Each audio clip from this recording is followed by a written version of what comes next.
បាទនេះជាការតេស្តភ្លើងជាក់ស្ដែងតែម្ដងបាទសូមគោរពជំរាបសួរបងប្អូនពុកម៉ែនិងសួស្តីដល់បងប្អូនអតិថិជនទាំងអស់គ្នាបាទពីខាង Bihong Solar បាទសូមបង្ហាញណែនាំឈុតកម្លាំងភ្លើងស្មើនឹង10 ampere បាទនេះភ្ញៀវរៀបមួយឈុតតែម្ដងបាទអាគុយថ្មលីស្យូមជាមួយនឹង inverter 2.5 kW ហើយនឹងថ្មលីស្យូម 2.3 kW ម៉ោងបាទអានេះគឺកម្លាំងពេញ 2.5 kW វាស្មើនឹង 2500 W បាទកម្លាំងពេញប្រើដាំបាយដាំទឹកបានបាទឈុតនេះគឺកម្លាំងភ្លើងរួមស្មើនឹងកម្លាំងភ្លើងប្រហែលនឹង10 ampere ភ្លើងតាមផ្ទះដែលបងប្អូនពុកម៉ែទាំងគ្នាពេញនិយមប្រើកម្លាំងភ្លើង10 ampere បាទ10 ampere ដូចថាបងប្អូនធ្លាប់ភ្ជាប់ភ្លើងប្រើតាមផ្ទះ10 ampere ហ្នឹងប្រើឧបករណ៍អ្វីខ្លះបានសម្រាប់ឈុតនេះគឺប្រើបានដូចគ្នាបាទហើយឈុតហ្នឹងគឺងាយស្រួលលើកចល័តបាទមកដុំចេះលើកចល័តបងប្អូនដាក់តាមរថយន្តបោះតង់ដំណើរកំសាន្តដូចនេះបាទដូចឈុតដូចរូបនេះនឹងលើកតែម្ដុំទៅភ្ញៀវយកទៅភ្ជាប់ប្រើខ្លួនឯងបានបាទតតខ្សែសូឡាមកតជាខ្នែងបូកដកមកឃើញចូលតាមហ្នឹងបាទចំណែកថាមពលថ្មហ្នឹង 2.3 គីឡូវ៉ាត់បាទវាស្មើនឹងប្រហែល2 គីឡូភ្លើងបាទអញ្ចឹងបើបងប្អូនម៉ែនគ្នាប្រើភ្លើងក្នុងមួយថ្ងៃ3 ទៅ 4 គីឡូអីបាទគឺអាចប្រើឈុតនេះបានបាទចំនួនថ្មយើងប្រើពេលយប់តិចតួចហើយយើងប្រើពេលថ្ងៃរៀងគឺថាយើងប្រើនៅពេលថ្ងៃ1 គីឡូជាងទៅ2 គីឡូ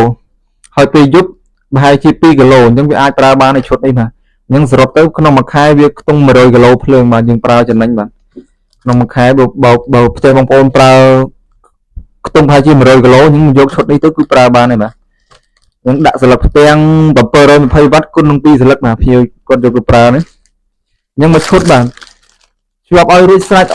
មកសេតតែម្ដងបាទនេះគឺបាទខ្សែដៃយួរជាមួយដុំសាកបាទដុំនេះគឺខ្សែសូឡាដែលយើងភ្ជាប់រួចរាល់បាទជាខ្នែងបាទយើងបបែកដូចកាត់ខ្សែតរួចរាល់បាទបងប្អូនអត់ចាំបាច់ពិបាកកាត់ខ្សែតនេះញ៉ៃច្រើនទេបាទព្រោះដូចយើងដាក់ទៅស្រេចបាទដូចវាយខ្នែងនេះបាទបងប្អូនឃើញដូចវាយខ្នែងនេះហ្នឹងបងប្អូនបាទពុកម៉ែបងប្អូនបាទភ្ញៀវគាត់យកទៅប្រើនេះគឺសើតែដូចមកគឺប្រើបានតែម្ដងមិនចាំបាច់ពិបាកអីច្រើនទេបាទសើតែដូចមកព្រោះខ្ញុំបានបែងចែកខ្នែងរួចរាល់ហើយបាទដូចនេះខ្ញុំបញ្ជាក់ម្ដងទៀតហ្នឹងគឺកម្លាំងភ្លើង10 ampere បាទកម្លាំងភ្លើងវាខ្ញុំបងប្អូនតែសួរប្រើបានអ្វីខ្លះគឺឧបករណ៍ដែលបងប្អូនធ្លាប់ប្រើនៅលើភ្លើងតាមផ្ទះ10 ampere ហ្នឹងគឺប្រើបានដូចគ្នាបាទដាំបាយដាំទឹកនៅបាទមិនសិនបោកក្អៅឆ្នាំងអ៊ុតផ្សេងរួមឧបករណ៍ណាធំយើងកុំប្រើស្របគ្នាក្នុងពេលតែមួយបាទយើងដាក់ប្រើឆ្លាស់គ្នារួមកម្លាំងដូចដែលភ្លើងតាមផ្ទះ10 ampere បាទនិយាយខែខ្លីក៏អញ្ចឹងមកហើយថ្មផ្ទុកនឹង 2.3 គីឡូវ៉ាត់ម៉ោងប្រហែលជា2 គីឡូភ្លើងហ្នឹងបើសិនជាយើងបើកកង្ហាល2 3 គ្រឿងអំពូល20 30 វ៉ាត់2 3គ្រាប់អីបានពលភ្លឺបាទអាហ្នឹងគឺងាយស្រួលបាទសម្រាប់ឈុតនេះបងប្អូនប្រើទៅគឺត្រូវហើយបាទតែសម្រាប់ពេលថ្ងៃយើងអាចប្រើបានច្រើនឧបករណ៍ធំប៉ុន្តែយើងប្រើអាហ្នឹងយើងប្រើឆ្លាស់គ្នាហើយរយៈពេលខ្លីបាទពេលថ្ងៃយើងដាក់ស្លឹកផ្ទាំងដោយសារយើងដាក់ស្លឹកផ្ទាំង720 វ៉ាត់គុណនឹង2ស្លឹកអញ្ចឹងស្លឹកផ្ទាំង2ស្លឹកហ្នឹង720 វ៉ាត់2ស្លឹកហ្នឹងក្នុងមួយថ្ងៃវាអាចផលិតភ្លើងចេញពីថាមពលព្រះអាទិត្យហ្នឹងបាន5 ទៅ 6 គីឡូភ្លើងដែរបាទអញ្ចឹងយើងប្រើចំណេញមែនទេបាទឈុតអានេះហត់តម្លៃដល់ខ្ទង់500ស្ដើងទេបាទឈុតបែបនេះអញ្ចឹងបើសិនបងប្អូនមានស្លឹកផ្ទាំងខ្លួនឯងយកមកភ្ជាប់មកប្រើបានហើយបាទនឹង500ស្ដើងវាតិចមែនទេបាទតម្លៃនេះវាសមត្ថភាពកម្លាំងមិនស្មើនឹង inverter hybrid system ដែលគេរៀប solar ហ្នឹងវាក្បែរខ្ទង់ពាន់ហើយឬក៏ power station បាទនឹងវាស្មើសមត្ថភាព power station ឬក៏ power box ដែលបងប្អូនទិញក្រុមហ៊ុនស្រាប់អីចូលក្បែរ$1000បាត់ហើយបាទក្បែរ1000នេះសមត្ថភាពវាកម្លាំងវាបាទយើងនិយាយសំខាន់បំផុតគឺកម្លាំងភ្លើង220ដែលចេញតាមព្រីភ្លើងហ្នឹងហើយនឹងចំនួនថ្មផ្ទុកបាទខ្ញុំសូមបង្ហាញអំពីការរើដំឡើងបាទនេះគឺចំនួនថ្ម 2.3 គីឡូវ៉ាត់ម៉ោងបាទយើងអត់លាក់បាំងនេះទេបាទគឺយើងរៀបគ្រប់ចំនួនដែលភ្ញៀវចង់បានបាទ 2.3 គឺយើងរៀបតាម 2.3 គីឡូបាទគឺចំនួនថ្ម3240ហ្នឹងចំនួន48គ្រាប់បាទយើងបែងចែកទៅតាមsystem ដែលយើងចង់រៀប12 វ៉ុលឬក៏24 វ៉ុល48 វ៉ុលគឺយើងរៀបបែងចែកទៅតាមហ្នឹងបាទសំខាន់គឺចំនួនថ្ម48គ្រាប់បាទ 2.3 គីឡូវ៉ាត់ម៉ោងថ្មហ្នឹងបាទយើងរៀបបង្គុំបាទដាក់ inverter ដាក់ថ្មក្នុងទ្រាប់បាទសុវត្ថិភាពពីមួយជាន់ទៅមួយជាន់យើងដាក់ដុំ solar នៅផ្នែកខាងក្រៅយើងងាយស្រួលមើលថា solar ចូលមិនចូលយើងងាយស្រួលបាទអញ្ចឹងយើងដាក់ដុំ solar នៅខាងក្រៅយើងភ្ជាប់រួចរាល់តំណងភ្ញៀវយកទៅដល់តម្លើងទៅ solar ដាក់បាទយើងឃើញបាទងាយស្រួលយើងលើកចល័តដូច power station power box អញ្ចឹងបាទយើងលើកចល័តតាមម្ដុំហ្នឹងងាយស្រួលប្រើបានគ្រប់ទីកន្លែងបាទនេះ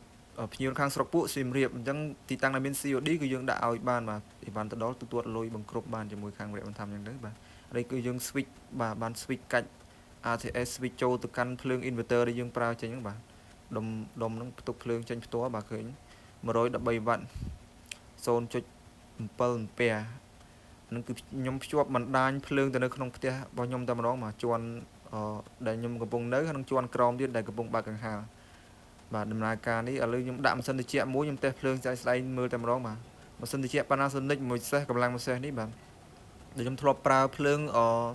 មួយយប់អស់តែប្រហែលជា2គីឡូភ្លើងឯទេបាទយើងបើកសំចៃបាទយើងបើក26 27អង្សាហ្នឹងបាទប៉ុណ្ណឹងគឺត្រជាក់ដោយសារម៉ាស៊ីនត្រជាក់ខ្ញុំអាសាដោះលាងដែរបាទម៉ាស៊ីនត្រជាក់បងប្អូនបើប្រើអត់សូវត្រជាក់អីអាសាដោះលាងកុំឲ្យស៊ីភ្លើងច្រើនអញ្ចឹងទៅបាទខ្ញុំតេស្តបាទកំពុងបើកដំណើរការហ្នឹងភ្លើងក្នុងផ្ទះតែម្ដងបាទខ្ញុំបើកតាហាលអំពូលហើយនឹងបាទកំសៀវដាំទឹកយើងតេស្តដាក់ទៀតបាទយើងអត់ទាន់ចុចទេបាទនេះយើងដាក់ខ្សែកំសៀវដាំទឹក1500វ៉ាត់អាហ្នឹងគឺកម្លាំងខ្លាំងកំសៀវបាទកំសៀវមួយនេះវាស៊ីស្មើនឹងកង្ហាល20គ្រឿងជាងបើកក្នុងពេលតែមួយបាទអាកង្ហាល40វ៉ាត់ហ្នឹងបាទអញ្ចឹងយើងសំខាន់ផ្ដោតលើវ៉ុលធំយើងតេស្តមើលឲ្យឃើញតែម្ដងបាទឃើញយើងដាក់កំសៀវដាំទឹកមកវាលោត8អាំពែជាងឯងបាទអញ្ចឹងម៉ាស៊ីនត្រជាក់មួយសេសវាកំពុងដើរទៅទៀតហើយវាអត់ទាន់ពេញកម្លាំងវាទេបាទដោយសារ compressor វាដើរដំបូងអញ្ចឹងវាអត់ទាន់ត្រជាក់ដល់អង្សាវា compressor ដើរវាស៊ីភ្លើងខ្លាំងឯងបាទស៊ីមួយសេសវាស៊ីចូលខ្ទង់700វ៉ាត់700វ៉ាត់ជាងហ្នឹងឯងបាទឃើញវាលោតឡើងទៅបាទដោយសារ compressor វាជំរុញ gas ជាតិត្រជាក់ហ្នឹងវិលជុំអញ្ចឹងនៅពេលដល់វាដល់ត្រជាក់អង្សាវា compressor លេងដើរអញ្ចឹងវាលេងស៊ីភ្លើងឯងស៊ីភ្លើងប្រហែលជាតាហាលមួយទេយើងបើកសំចៃទៅត្រឹម26 27អង្សាហ្នឹងគឺសំចៃភ្លើងល្អបាទមិនសិនតិចអានឹងសម្រាប់សិនតិចដែលយើងប្រើដឹងតិចតិចវាបាទឃើញវាលោតកម្លាំងវាបាទ9.3អាំពែ9.4អាំពែអញ្ចឹងវាពេញវាជិត10អាំពែហើយបាទអញ្ចឹងកម្លាំងវាអាចប្រើបានពេញ2500វ៉ាត់យើងប្រៀបធៀបនឹងស្មើនឹងកម្លាំងភ្លើងដែលភ្ជាប់តាមផ្ទះភ្លើងរត់10អាំពែហ្នឹងដែលពេញនិយមប្រើតាមផ្ទះហ្នឹងបាទឥឡូវខ្ញុំបានឃើញ4អាំពែជាងដោយសារកំសៀវដាំទឹកវាលោតបាទឃើញវាលោតវាពុះហើយវាលោតហើយឃើញទឹកកំសៀវវាពុះហើយវាលោតនៅសល់តែភ្លើងក្នុងផ្ទះជាមួយនឹងម៉ាស៊ីនត្រជាក់ទេបាទអញ្ចឹងម៉ាស៊ីនត្រជាក់មួយគ្រឿងបើកអំពូលទៅហាលជាន់លើជាន់ក្រោមវាស៊ី4អាំពែជាងឃើញវ៉ាត់ជាក់ស្ដែងបាទ900វ៉ាត់ជាងបាទបើកទៅហាលបើកអំពូលដោយសារដាំទឹកមិញយើងពុះហើយបាទវាលោតដល់ឥឡូវជាមួយខ្ញុំដកព្រីចេញខ្ញុំដកទៅមានថាភ្លើងអលុតទាំងអស់ក្នុងផ្ទះហ្នឹងតែម្ដងបាទអលុតទាំងទៅហាលទាំងពូលម៉ាស៊ីនត្រជាក់អីគឺអលុតឈឹបទាំងអស់តែម្ដងបាទអានឹងខ្ញុំតេស្តឲ្យភ្លើងឲ្យស្ដែងមើលតែម្ដងគ្រូថាខ្ញុំកាត់តវីដេអូតភ្លើងចេញពីណាបណ្ណៃបាទនឹងឃើញជាក់ស្ដែង